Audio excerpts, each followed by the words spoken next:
My name is Nisar. I am an author and a journalist. Let me make you a little nervous, Your Excellency. Thank you very much for your dissertation. Yeah.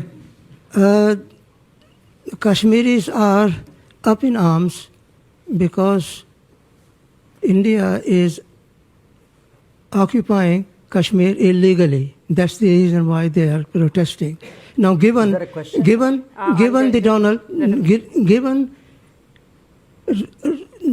Mr.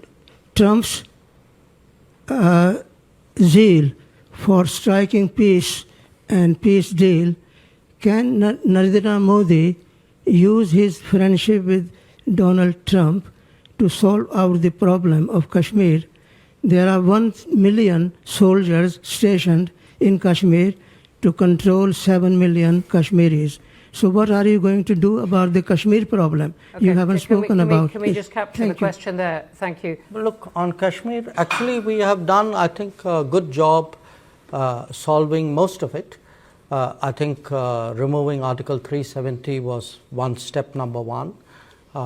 Then restoring growth and economic activity and social justice in Kashmir was step number 2. Holding elections, which were done with a very high turnout, was step number 3. I think the part we are waiting for is the return of the stolen part of Kashmir, which is on the under illegal Pakistani occupation. When that's done, I assure you, Kashmir solved. The second question, Global South. You know, look, there are different ways of looking at it, and I give you a perspective. What do countries in Global South largely want? They want more options.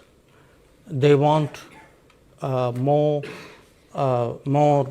experiences to compare, relatable experiences.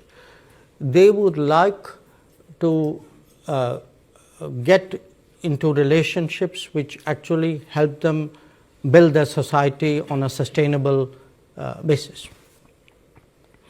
So forget India, China for a moment. I think what is happening and is that much of the Global South in the previous decades had very limited options.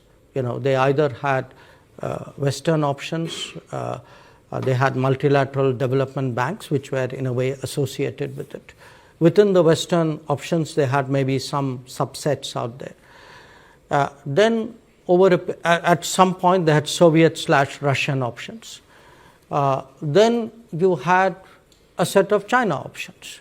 Now today, if there are Indian options, I would argue that actually it's better for the Global South. It's not worse, because they now have many more possibilities to choose from.